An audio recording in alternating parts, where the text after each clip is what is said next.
Hey y'all, and welcome to the Max Life. So today I'm going to be talking about something that is near and dear to my heart. So let's jump into that right now.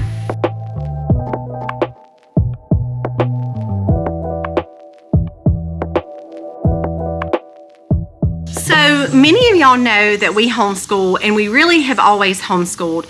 And today I want to really tackle some homeschool myths that I feel like is probably discouraging a lot of you guys that have even pondered homeschooling. So I want to jump in and tackle that today. But before we get there, I really want to bring up the basis of what this whole video is about. And it's about a lot of bad things that are going on in the school system and what we should be thinking about, considering, and deciding if we're going to do anything about that. So that's really the first thing I really want to talk about, is some of the issues in school that most people are just not talking about. One of those being indoctrination. Many of us know that indoctrination has been going on for a really long time, and it is a huge problem. Now, thankfully, we for the most part live in the Bible Belt, where there's still a lot of good moral teachers in our system. So we're actually not seeing that as much of a problem right now as a lot of other areas in our country are dealing with major indoctrination issues. So that in itself is a problem. But number two is also the amount of bullying that we have going on in the schools today is absolutely unreal. Now, I was recently, now this is just from heart to heart, y'all. This is my opinion, my thoughts, my concerns, and what I see going on from somebody that is not in the school system. So recently having a conversation with somebody, this was just a couple of days ago, after the horrible tragedy shooting that we just saw come out of Georgia. And in this conversation, it kind of went like this. She and I were both sharing that we thought that it was a horrible accident, and bullying is such a problem in the schools. And one of the things that I said is, it's sad to me because when I was in school, which was a really long time ago, but there was no such thing as social media. There was no Facebook, Instagram, Snapchat, all of those things, which I completely disagree with children having anyway, but there wasn't even that temptation when I was in school. So MySpace actually rolled out. I was already well into my college years. I didn't do MySpace. Even after Colby and I got married while we were in college, we chose actually most of our adulthood and our married life not to participate in Facebook. So that is just something just in the past several years that we've decided to do. But as far as children goes, here's the thing, especially with children having access to social media. When they go to school and they get bullied, now in my day, if we went to school and there was problems going on with girls being mean or whatever, we could walk away from that. But parents, do you not realize that when your kid leaves the school and goes home and then grabs up this phone and gets on social media, that everything that happened at school is going to roll over into, like, they never get to walk away from it. That's my point that I'm trying to make. So they go to school and they deal with all of this bullying and mean girls saying really hateful things to each other, and boys too.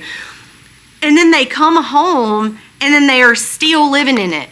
So they're in it all day and they're in it all night. They never get that break. So that is a major problem. It seems that bullying is getting worse, but social media is giving these bullies access to continue to bully your kids day and night. And that is a major problem. Now, I'm not telling you to do something that we don't practice, because my kids do have phones. But here's the thing. We use a company called Gab. Now, I have heard some good things about a company called Bark, even though we've never used them. We strictly prefer to use Gab Wireless. So that is the company. My kids can only call, only text. It has a really nice look like an iPhone, but it's not actually an iPhone. There is no social media access whatsoever to that phone, and there's wonderful monitoring that the parents can do as well. So if a mean bully text messages your child something, whether it's threatening them or encouraging them to threaten themselves, that automatically alerts the parent's phone that your child has got and inappropriate text. So there are just a lot of good things about having GAB that I would highly recommend if you're concerned about what your child has access to, which all parents should be. Then you really need to look into GAB. I would not, and I have already fought the battles with them, and I have people look at me strange in town when I say this, but you know what? I don't care, because I have to be responsible for my children and what they're exposed to and what they have access to. That all falls back on me. So I don't, and having phones is like really big in our town. Like I know some that are not even a teenager, guys, that are walking around with iPhones. Blows my mind. So Aiden, my oldest, is 16. He is driving and he still will not have an iPhone. He will not have access to social media, and that is because I feel the need to be responsible for what he has access to. And his wife will thank me for that one day. So I want to start, before I jump into the homeschooling stuff, with a question for you. Now, in just my local area, last year, there were 2 incidents. One was literally a couple of miles away from me. It was a young, middle-aged school child that took his own life, guys.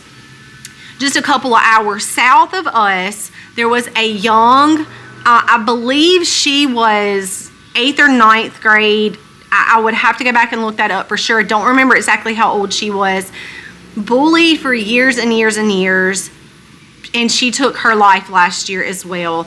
Now, those are horrible things. There's so much mental instability with these kids that either they're bullied, or even outside of that, what they're capable of coming to school to do to those who have been mean to them. And most of the time we see other innocent lives be taken, which none of it is ever right. But even innocent lives being taken over because of these type of issues. So bringing all that up to the surface, this is what I wanted to ask. Because a lot of these times, and hearing these news articles, the parents are aware that there's bullying going on. And if you knew today that tomorrow your child would take their life or be capable of going to the school and causing harm, what would you do? That is a very, very serious question. Most parents would take a step forward and take action immediately. But here's the problem. There's way too many in denial saying, oh, my child would never do that, or my child would never cause harm to themselves. Guys, bullying is a serious thing, and we have a lot of factors going on with our kids that sometimes we don't even want to talk about. So we need to take a step back and ask ourselves, if our child is being bullied and we knew tomorrow something was going to happen to either cause harm to your child or to others, what would you do about that? Now, one thing I can guarantee is these parents who have lost their child to suicide would tell you now, if I knew yesterday what was going to happen, I would have pulled my kid out of school. They would have told you I wouldn't have sent my kids back to school to be bullied. In so many of these situations, the parents are aware of what's going on. So why are we still sending our kids to school? I know that you think it may not happen to your kid until it's too late. And that is a very fine line. Why not go ahead and remove your child from that situation before it costs them their life? Now, a lot of you are saying, Misty, I can't just take my kid out of school. I really just want to let you know there are ways that you can take your kid out of the school system. One of the things that I hear is, well, I can't take my kid out because they're not going to know how to socialize. Y'all, that is the biggest bunch of hogwash that I have ever heard in my life. I have from 16 to 4, my youngest two being 6 and 4, and they can talk an adult's ear off. Now, I do get that there are some homeschoolers that may be a little shy or a little different, that maybe not be as outspoken. There are kids like that in public school system too, public and private. So let's not single out homeschoolers for having shy kids or maybe different, or maybe they're somewhat socially awkward. There are kids in the public school system just like that. So that is nothing more than a total excuse, in my opinion. Just because you homeschool your child does not mean they're going to be socially awkward or not know how to communicate. I've been doing this since Aiden was 4 years old, and he can conversate as an adult being 16 years old. So that is totally bogus, and I don't want to hear that from anybody because it is totally untrue. Now, the next thing I hear a lot is, well, we can't afford for the second parent to come home. If you're a single parent, I realize that would almost be impossible to do. I would suggest for you to try to find a very small school where there's a teacher, maybe a retired teacher. Actually, we have several in my area, and they take on 5 or 6 students in their home and teach them in their home. Much better setting than sending your kid to public school system if you can't stay home and homeschool your child. Now, the second thing I would say is do all that you can within your means to bring mom home. Now, I realize that would be major sacrifice, but I'm not telling you to do something that we didn't do. I worked, most of you already know this, I worked full-time as a nurse in a hospital setting, 12-hour shifts. I worked what's called a 3-2 split to make ends meet at my home. Whenever it come time to decide, now there were a lot of things going on in the work setting that I didn't really like, so I kind of already had a bad taste in my mouth about some of the things that I was seeing that I didn't personally agree with. But when it come time to decide what I was going to do with Aiden as far as his education went, that was something that I had to decide. Am I going to sacrifice my income to be able to come home and teach him within the home? And it was definitely a sacrifice. We sacrificed my full-time nursing income to be able to come home and raise my kids. Now, I know inflation is very high right now, and things are hard on a lot of people. There are simple things that you can do and think about. One is you don't have to have name brand and expensive stuff. The bottles of just ketchup in the grocery store, you don't always have to buy the most expensive bottle. Dollars add up, and I will also tell you to think about outside of being gone all day. If you're in a professional career, think about doing things in the home, whether it's sew. You could start your own line of sewing aprons and selling. That is supplemental income coming in. Not only that, if you can paint really good, guys, people are always looking for door hangers, especially during like holiday seasons. Moms that are going into the hospital door hangers. That is a side job that you can stay home once you finish doing school with your children and still bring income in the home. It doesn't have to be, I have to go outside and work. Get creative and think of ways that you can bring income back into the home to help that would keep you home so that you can keep your kids home and homeschool them. Would that be some sacrifices that need to be made? Absolutely. But let's go back to the question that I asked. What would you do if you knew that tomorrow your child could possibly take their own life from being bullied at school or do something to cause harm to someone else? Of course, every parent would say it's not worth the money. I would rather do without in order for my child not to take their life. Every parent would say that. So why are we not doing it? And I have told many of my friends, and I'm dead serious when I say this, and it could happen tomorrow because all things are materialistic, and our house could catch fire tonight and we could lose everything that we've had, and I would still stay home and homeschool my kids. If we had to have a smaller home, do with less, and I had to ride on the back of a garbage truck, I would be on the back of a garbage truck every day before I put my kids in the public school system. And that kind of leads me to my next point. Now, I know there are still some good teachers out there. I totally get that. Our area, I feel like, is still, for the most part, I would say 90 to 95% saturated with good teachers. However, there are some that are bad apples and that are there to strictly indoctrinate in our area. I feel like that probably is worse outside the Bible Belt, like I mentioned to you guys earlier. But here's the next thing that I hear a lot. I'm not a teacher. I can't teach my child because I don't know how to teach them. Guys, I'm not a teacher either. I didn't go to school to do this. Most of the moms that I know didn't go to school to do this. Here's the beautiful thing about some options that you have. Number one is that there are online schools. There are Christian online schools as well that teach your child.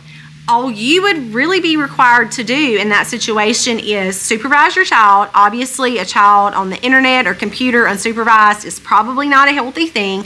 Supervise their work, supervise their testing, make sure that they're learning what they're supposed to learn.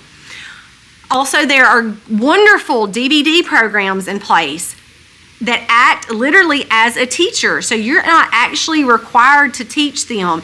You're required to supervise their learning in the home and make sure that they're learning what they're supposed to be learning. Now, I will tell you this. We have used some of those online programs. We have used some DVD programs. I do most of the teaching, and even though I don't consider myself real smart, I'm just going to share this quickly with y'all to tell y'all that it can work. I'm not a teacher, but Aiden was in 10th grade last year. Now, he has never stepped foot in a school system, and I'm not a teacher. Now, he has decided to go into a program where he needs a minimum of a 20 on the ACT. He took it when he was in 9th grade. He did okay. He took it in 10th grade, which was last year, and he had only had Algebra 1 and Geometry, so he really hasn't even had that many higher level maths yet. We're working through those the next couple of years before, obviously, he goes to college. And he made a 23. So that in itself tells me I'm not real smart, but I can still do it. I have implemented things all through his years of learning to make sure he gets what he needs so that he can become successful in life. I don't expect my kids to be a rocket scientist. Colby's not, and I'm not either, and that's okay. I just want them to grow and thrive, being trained well and being taught morals and values, and our absolute truths come from the Bible. And if you're implementing those within the home, of course you don't have full say over what your kids do when they come out from under you, but you can rest assured and peace within you that you have done everything that you could to train them right. And I will say this. I know I'm probably going to get some nasty comments in the comment section. It's probably not anything that I have never heard, and I've got pretty thick skin, y'all, so you're not going to bother me. I'm not going to be offended. However, I will say this. I have talked to many people that are either teachers or send their kids to public school, and I have a very staunch stance on my kids will never go to the public school system. And a lot of people very quickly become defended by that and immediately jump to the defense. Well, just because I send my kids to school doesn't mean I still can't train them at home. There's a little bit of truth to that, but not a lot. It is very hard to instill into your kids morals and values and biblical teaching when you're only with them maybe an hour or two in the afternoon. Now, I'm not saying that not all families can, because I personally have seen some parents send their kids to public school. They raise them in the church. They teach them at home. They let them know what's acceptable and not acceptable. They have stepped up to that job that they know they are the parents and the school is not the parent. But that does not happen very often. So if you're looking for an opinion from me that has somebody that has been doing this for a really long time, I would tell you it's going to be very hard for you to train and instill and instruct your child what the Bible, how the Bible tells us to when they're gone from 8 to 3. Then they have sports activities, homework. You're running in late, trying to get supper done, trying to get kids in baths. By the time you blink, it's 8:30 or 9, and you've got to wake up and do it all again the next day. That is a very, very hard thing to do. And most parents that are at work all day are too tired to take on that responsibility, so they leave that job up to the school. And then wonder why, when your kid gets into high school and out of school, well, what happened? Where did we go wrong? The school raised your kid. That's what happened. That's what went wrong. I know that's not for every family. I do know that it happens. I have seen some good come out of it. when parents step up and take that responsibility. But much too often we see parents pawning their kids off to the public school system to raise their kid, and then maybe wonder why. Well, I don't know why so-and-so turned out like they did. Guys, I'm really not trying to shame anybody. I'm not trying to put down on anybody, because I know there are times and situations where sometimes you just got to do what you got to do.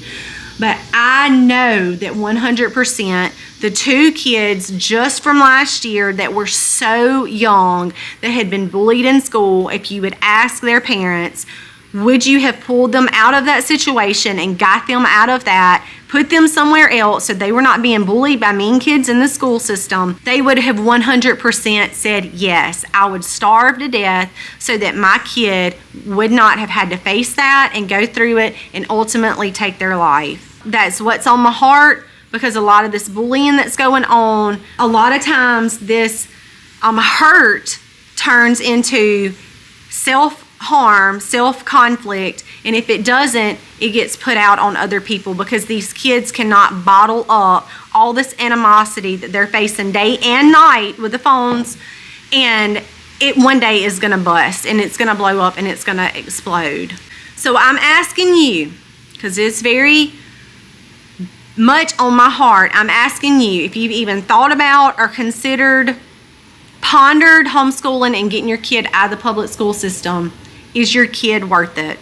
I know my kids were worth it, and we've made sacrifices along the way, and because we were obedient, I really feel like God has blessed us. We have never missed a meal. We've never missed out on one single thing. So I feel like we are reaping benefits and blessings through our obedience. Now, guys, is your kid worth it? I hope that it is. I hope that you will pray over these matters. I sure know mine was worth it. And some days I want to pull my hair out.